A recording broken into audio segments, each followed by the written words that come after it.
The bridge of the UES Liberty was quiet except for the soft hum of engines and the occasional beep from computer systems.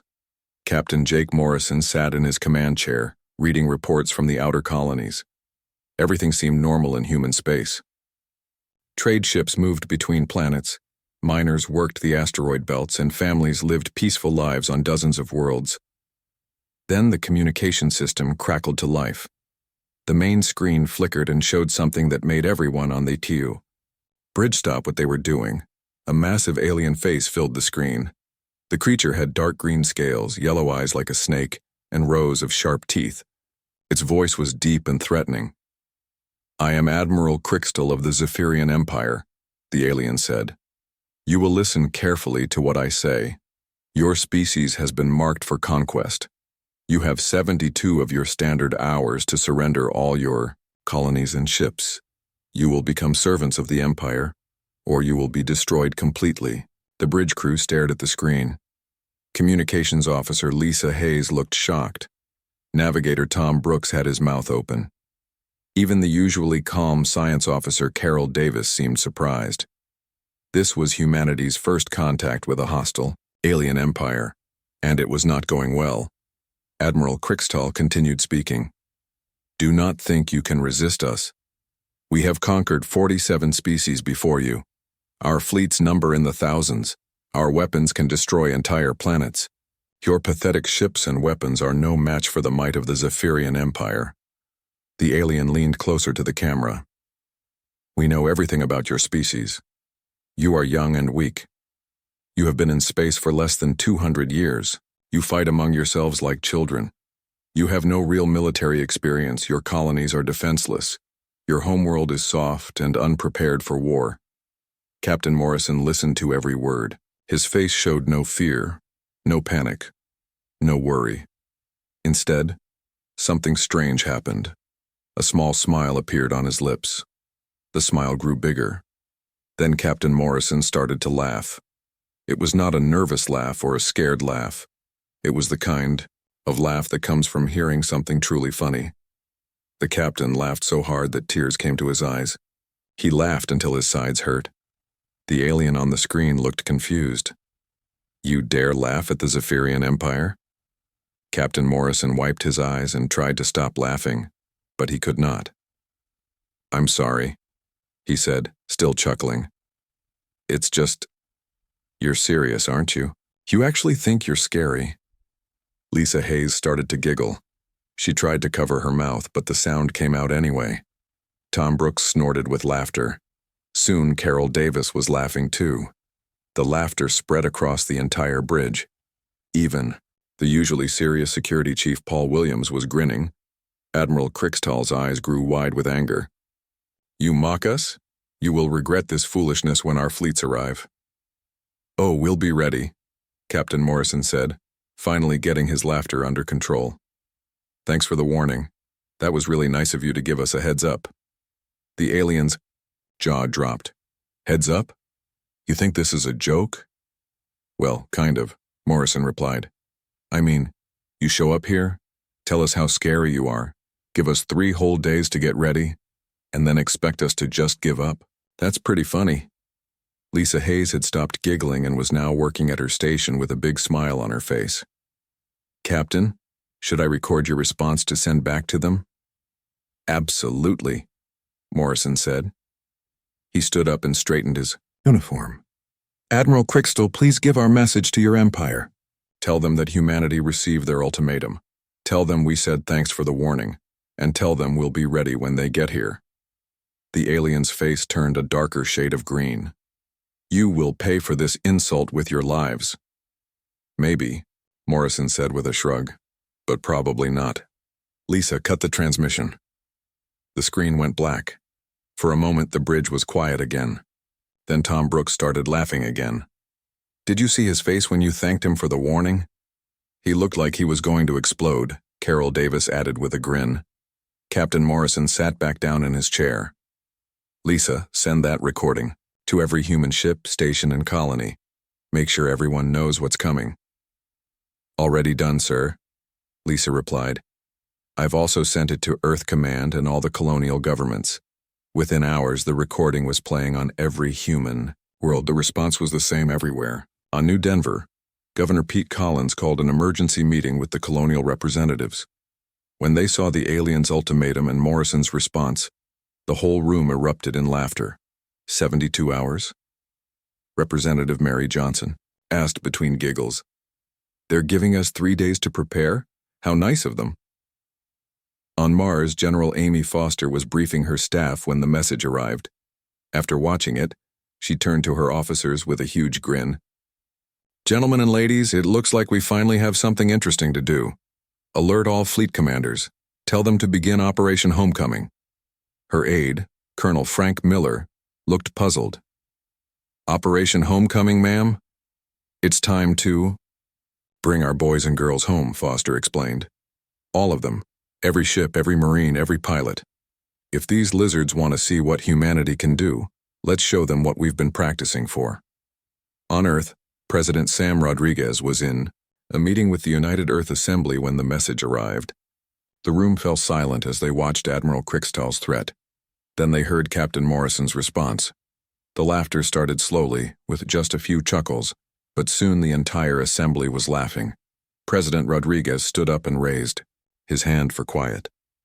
Ladies and gentlemen, we have received our first real threat from an alien empire. They want to know what humanity is capable of when we're threatened. I say we show them. The assembly erupted in cheers and applause. Senator Bill Carter stood up. Mr. President, I move that we give these Zephyrians exactly what they're asking for. All in favor? Rodriguez asked. Every hand in the room went up. Back. On the Liberty, Captain Morrison was reading reports from across human space. Every colony, every ship, every military base was responding the same way. Humanity was not running. They were not hiding. They were not even worried. They were getting ready to fight. Captain, Lisa Hayes called out. We're getting responses. From every human world, they're all saying the same thing. What's that? Morrison asked. Lisa smiled. They're all laughing. Admiral Krickstahl stood in the command center of his flagship, the Destroyer of Worlds. His claws clicked against the metal floor as he paced back and forth. The other Zephyrian officers watched him nervously. They had never seen their admiral so angry before. Explain this to me again, Krickstahl hissed at his intelligence officer. How did these humans react to our ultimatum? Intelligence officer Vexitar looked down at his datapad. His hands were shaking slightly. Sir, they laughed. All of them. Every human colony. Every ship. Every government official. They all thought. Our ultimatum was funny. Krickstahl's yellow eyes glowed with rage. Funny? They think the mighty Zephyrian Empire is funny? Yes, sir. And they thanked us for warning them. They said it was nice of us to give them time to prepare. The Admiral's tail lashed back and forth, knocking over a small table. This makes no sense. Every species we have conquered begged for mercy. They offered us treasure, slaves, anything to avoid destruction. But these human... They laugh? War Commander Thexnar stepped forward. Sir, perhaps we should study them more carefully. Our scouts have been watching human space for only a few months. Maybe we missed something important. Krickstahl turned his angry gaze on the War Commander. What could we have missed? They are a young species. They have weak ships and simple weapons. Their colonies have no real defenses. With respect, sir, Thexnar said carefully, maybe we should look at their history. How they fight each other. What makes them dangerous. The Admiral was quiet for a moment. Then he nodded slowly. Very well. Vexitar, gather all the information we have about human warfare. I want to know everything about how they fight. Meanwhile, in human space, something amazing was happening. Ships that had been scattered across the galaxy for years were coming home. On Mars, General Amy Foster watched her screens as hundreds of vessels appeared in the solar system. Status report, she called out to her staff. Colonel Frank Miller looked up from his console. All Deep Space Patrol ships are returning as ordered. The research fleet from the Andromeda mission just arrived. Even the exploration ships from beyond. The Rim are coming back. Foster smiled. Good. How long until everyone is here? Another 18 hours, ma'am. Then we'll have the full fleet together for the first time in 20 years. On Earth, President Rodriguez was meeting with his military advisors in a secret underground facility. The room was filled with generals, admirals, and scientists. On the walls were pictures of weapons and ships that most people had never seen. "Gentlemen, ladies," Rodriguez said, "it's time to show our cards. Dr. Carl Turner, what's the status of the black projects?" Dr. Turner, a thin man with gray hair, stood up. "Mr. President, we've been preparing for this day since we first reached the stars. Project Hammer is ready, Project Storm Shield is online, and Project Last Laugh has been waiting for 30 years. General Foster appeared on the main screen from Mars. "Sir, all fleet elements will be in position within 24 hours. We have ships the enemy has never seen and weapons they can't imagine." Admiral Tony Cruz joined the call from his flagship. "Mr. President, the UES Defiance and her battle group are ready to deploy. Our new stealth technology is working perfectly. The enemy won't see us coming." Rodriguez nodded. "And our allies?" "The colonies are all ready, sir," reported Commander Beth Parker from the Outer Rim. "We've activated the hidden defense platforms. Every asteroid base, every mining station, every trading post is now a fortress." Back on the Zephyrian flagship, Intelligence Officer Vextar was reading reports about human history. What he found made his blood run cold. "Admiral," he called out in a shaky voice, "you need to see this." Crixtal walked over to the intelligence station. "What is it?" "Sir, I've been studying human wars. They've been fighting each other for thousands of years. Look at this battle called Thermopylae. 300 humans held off an army of hundreds of thousands." The Admiral snorted. "Impossible. No species fights with such determination. There's more, sir, a battle called Stalingrad. Humans fought in their own city for months even when it was completely destroyed. They never gave up. And this one called D-Day. They landed on a defended beach and fought their way inland against impossible odds." Crixtal was quiet as he read the reports. "These cannot be real. No species fights like this." Vexitar pulled up more files. "Sir, they have a saying. The only thing necessary for evil to triumph is for good men to do nothing. They actually choose to fight when they could run away." On a prison ship in Zephyrian space, Human Intelligence Officer Rex Hayes sat in his cell. He had been captured months ago during a scouting mission. The guards thought he was just another prisoner, but Rex had been listening to everything. A Zephyrian guard came to his cell. "Human, you will answer questions about your species." Rex looked up with a smile. "Sure, what do you want to know?" "Why did your people laugh at our ultimatum? Are they insane?" Rex started to chuckle. "No, they're not crazy, they're just human." "Explain this." Rex stood up and walked to the bars of his cell. "You want to know what makes humans dangerous? We're not like the other species you've conquered. Those were peaceful races that evolved on safe worlds. We're different." The guard leaned closer. "Different how?" "We're apex predators who spent 10,000 years learning how to kill each other," Rex said with a grin. "We invented new ways to fight wars every few hundred years. We built weapons that could destroy our own planet. We fought in deserts, jungles, frozen wastelands, and even underwater." The guard looked confused. "But you're one species, why fight each other?" "Because we're good at it," Rex replied. "We love competition. We love challenges. We love proving we're the best. And now, for the first time in centuries, we have a common enemy." The guard's scales turned pale. "What do you mean?" Rex's smile grew wider. "You've been conquering species that never learned how to fight. We've been fighting since we lived in caves. You just gave the most dangerous predators in the galaxy a reason to work together." Back on Earth, in the secret military facility, President Rodriguez was watching news reports from across human space. Every world was showing the same thing: families saying goodbye to their children who were joining the military, factories working day and night to build weapons and ships, scientists sharing their research to help the war effort. "Sir," General Foster said from the screen, "we're seeing something unprecedented. Every human colony is volunteering to help. We have more recruits than we can train, more supplies than we can use, more volunteers than we have ships for." Rodriguez nodded. The Zephyrians made one big mistake. What's that, sir? They threatened our families. They threatened our children. They threatened our way of life. Rodriguez looked at the camera. They don't understand what humans do when someone threatens the people we love. Admiral Cruz's voice came through the speakers. Sir, we have 18 hours left on their ultimatum. All ships report ready for battle. Morale is higher than I've ever seen it. President Rodriguez stood up. Then let's show these aliens what humanity looks like when we're not laughing anymore. Oh no. The Zephyrian flagship, Admiral Krikstal, was reading the final intelligence reports about humanity. His claws were shaking as he turned the pages. Wars that lasted for years. Weapons that could level cities. Soldiers who fought to the last man rather than surrender. Sir, Vextar said quietly, maybe we should reconsider this attack. Krikstal threw the reports across the room. No, we are the Zephyrian Empire. We have conquered 47 worlds. We will not be stopped by one species of laughing primitives. But deep down, for the first time in his military career, Admiral Krikstal was afraid.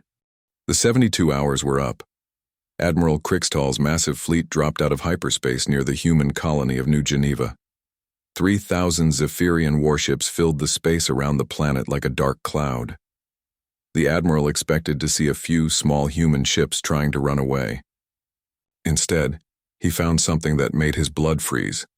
The humans were waiting for them.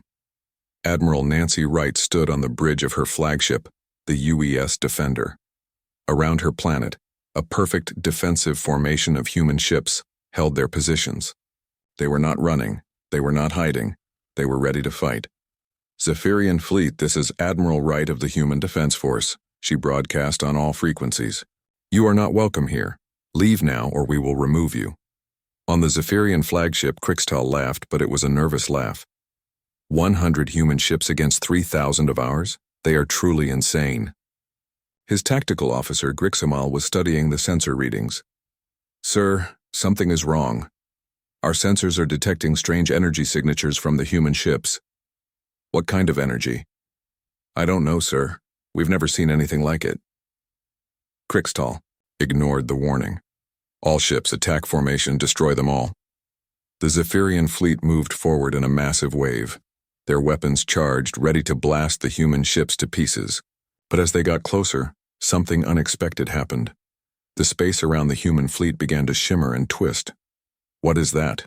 Krikstal demanded. Grixmal's voice was shaking. Sir, there are more ships. Hundreds more. They were hidden somehow. The human ships decloaked one by one. First dozens, then hundreds, then thousands. The Zephyrians found themselves facing not 100 ships, but over 2,000. The trap was perfect. Impossible, Krikstal whispered. How did they hide so many ships? Admiral Wright's voice came over the communication system again. Surprise. We've been working on some new toys.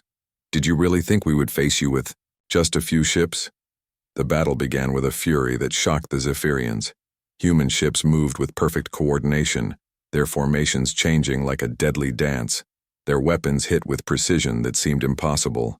Every shot found its target.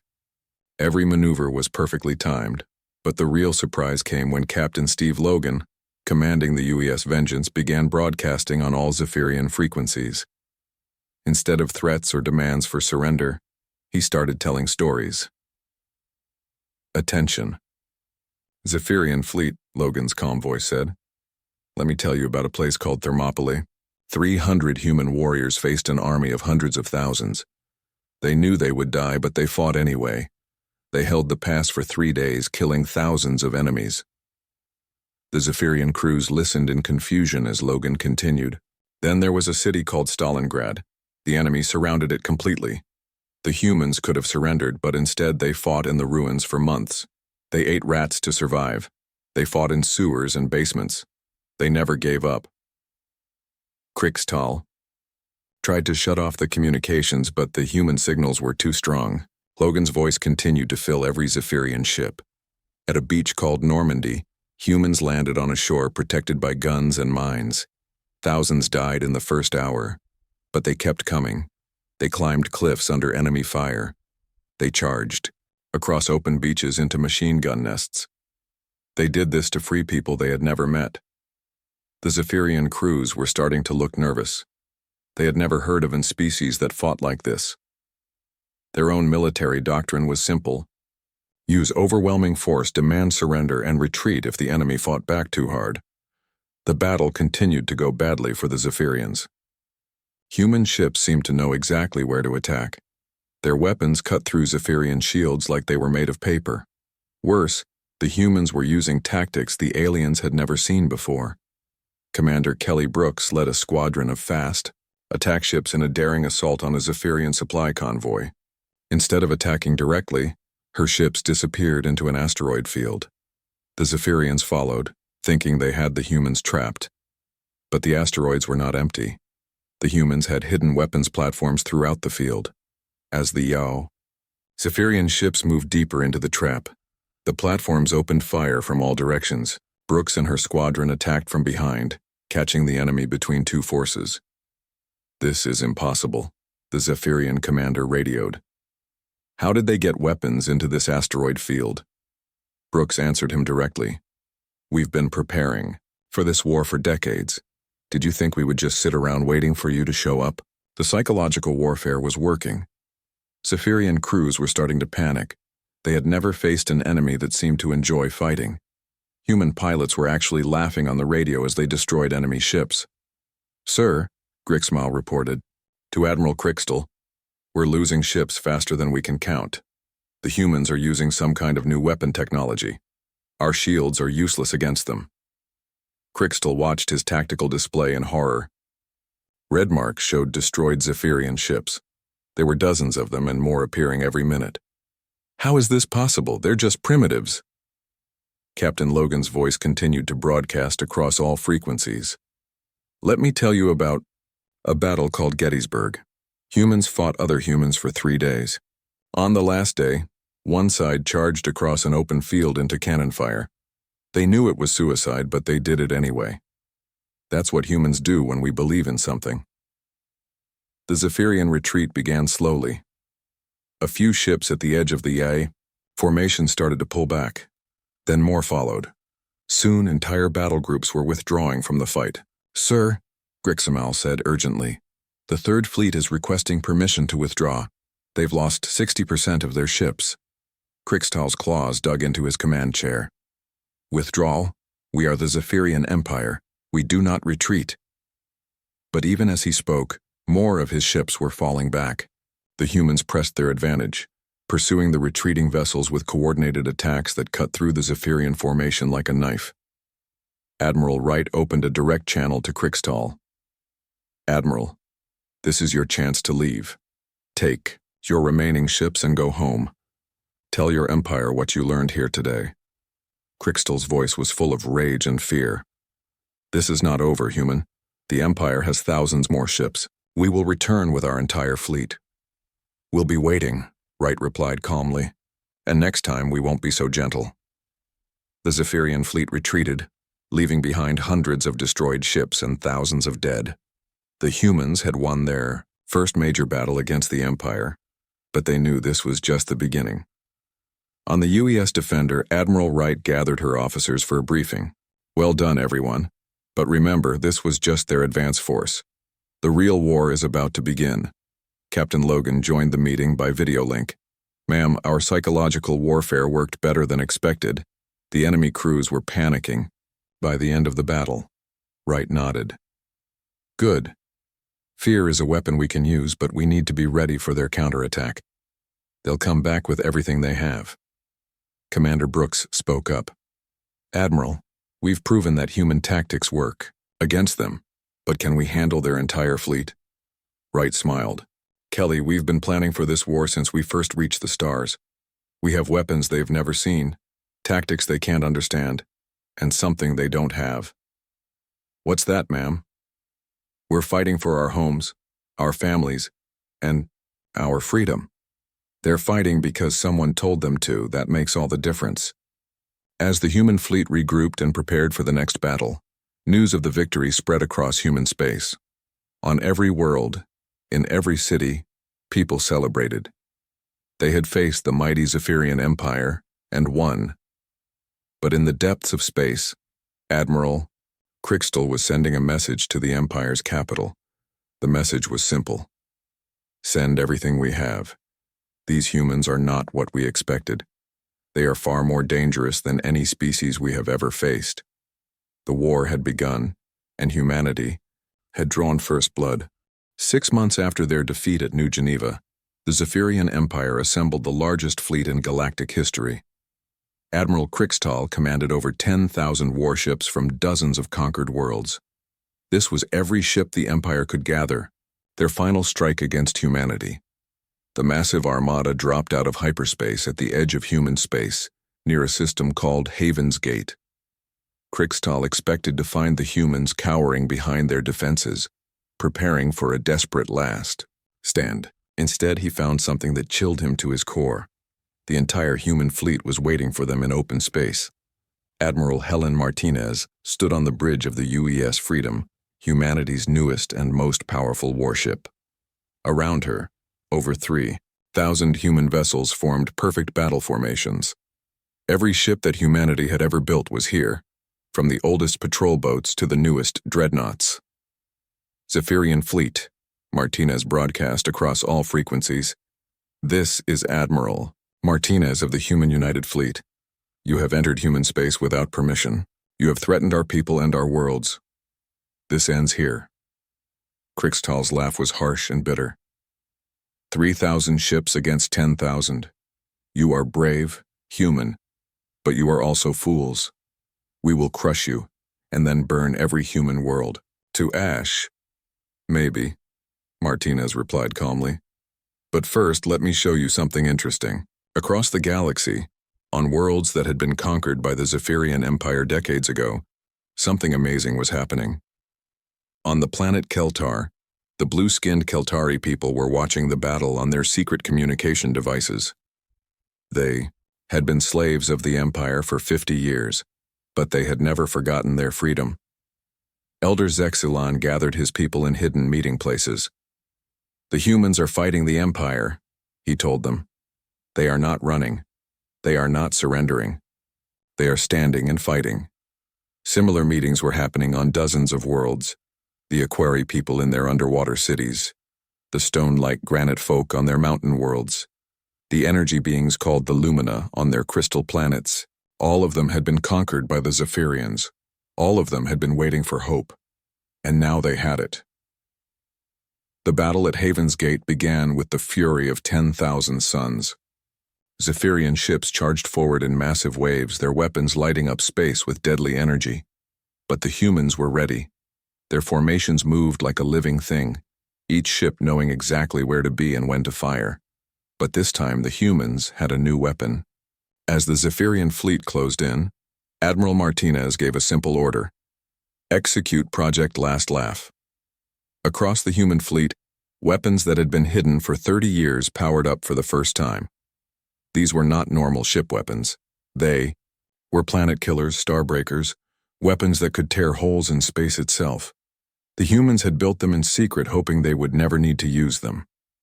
The first salvo from the human fleet was devastating.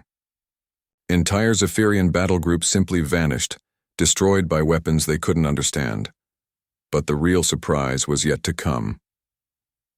On the planet Keltar, Elder Zexilon stood before his people with tears in his eyes. My friends, the humans have given us a gift. They have shown us that the Empire can be beaten. Now we must choose. Do we remain slaves? Or do we remember what it means to be free? The answer came as one voice from thousands of throats. Freedom! The Keltari uprising began. That moment, across their world, hidden weapons were brought out of secret storage. Zephyrian garrison troops found themselves facing an entire planet in rebellion. The communication networks that the Empire used to control their subjects suddenly became weapons against them. The same thing was happening on world after world. The Aquari attacked the underwater Zephyrian bases. The granite folk rolled massive boulders down on their oppressors.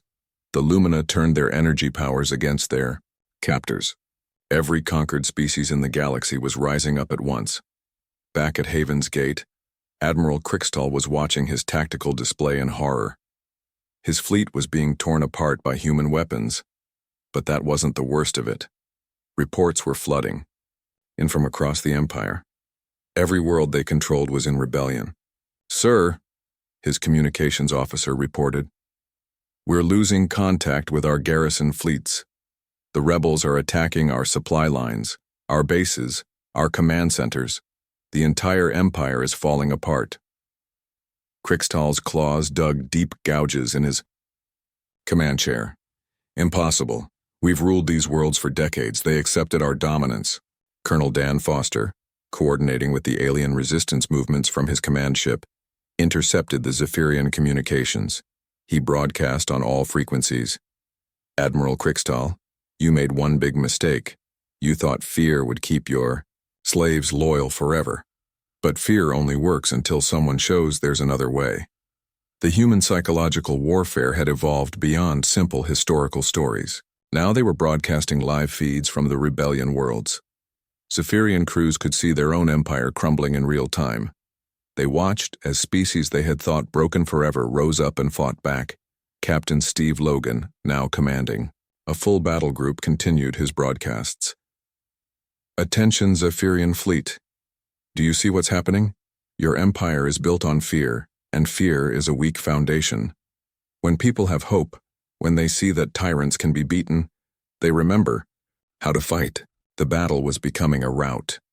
Human ships pressed their attack with coordinated precision that seemed impossible. But it wasn't just human tactics anymore.